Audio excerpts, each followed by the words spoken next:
Today's book is called Great Joy.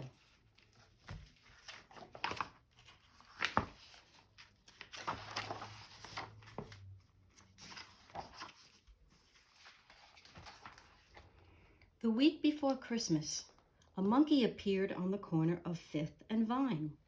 He was wearing a green vest and a red hat, and with him was a man, an organ grinder, who played music for the people on the street.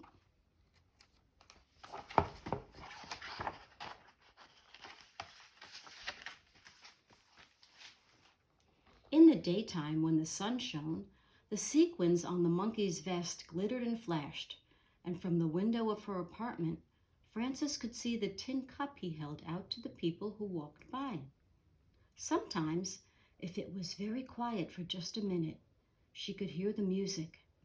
It came across the crowded sidewalk and up through the windows, and even though the organ grinder and the monkey were just across the street, the song sounded sad and far away, like the music from a dream.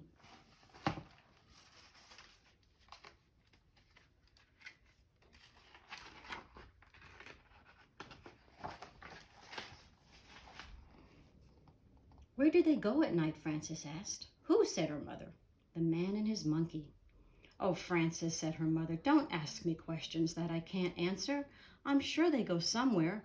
Everyone goes somewhere." "But where?" said Frances. "I have no idea," said her mother. "Turn around." Frances turned. Her mother pinned the bottom of her robe. "There," said her mother. "Now all I have to do is hem it, and you'll be ready. Have you memorized your line?" "Yes," said Frances. "Are you excited about the pageant?"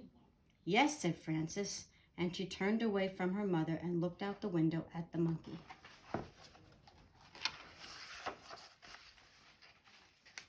That night, Frances made herself stay awake. She hummed songs and sang her multiplication tables. She named the capitals of each state: St. Paul, Tallahassee, Harrisburg, one after the other. Every time she felt as if she might fall asleep, she shook her head and pinched her arm and opened her eyes wide.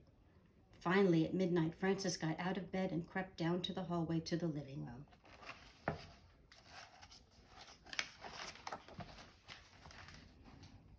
She looked down into the street.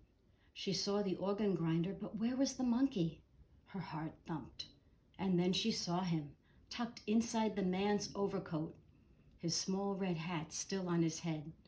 "Look at me," Frances whispered. "Look up here."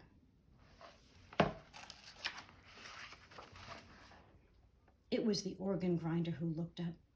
He took his cap from his head and raised it to her.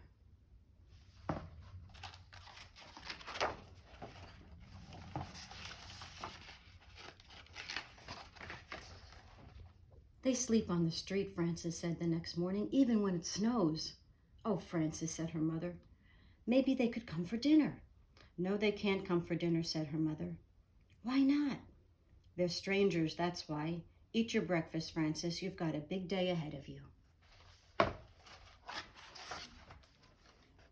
All that day it snowed, but by evening, in time for the pageant, the sky cleared. The snow was so deep that Frances had to wear her boots for the walk to church. The organ grinder and the monkey were still on their corner. Frances ran up and put a nickel in the monkey's cup. "I'm going to be in the Christmas play tonight. I get to wear wings, and I have one line. Do you want to hear it?" "Frances," her mother said, "we're going to be late. Let's go." "You can come," Frances said, turning back. "The play is at the church. It's just down the street.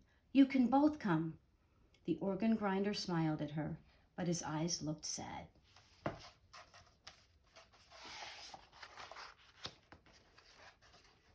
At the church, everyone else was ready in costume.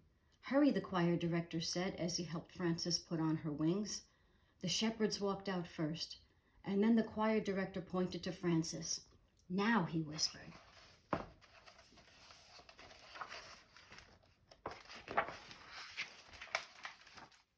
Frances stood very still. She opened her mouth, but the words would not come. "Say it," whispered one of the shepherds. "Say it," hissed an angel who did not have any lines of her own. The camel, which was really two people, swayed nervously back and forth. But Frances could not speak. All she could think about was how cold it was outside and how sad the organ grinder's eyes were, even when he smiled. The world was quiet. Everyone waited. Then, at the back of the sanctuary, a door opened.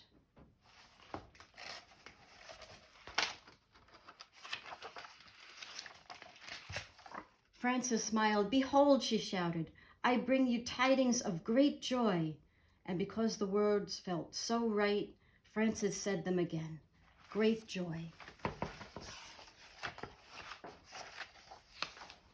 The end.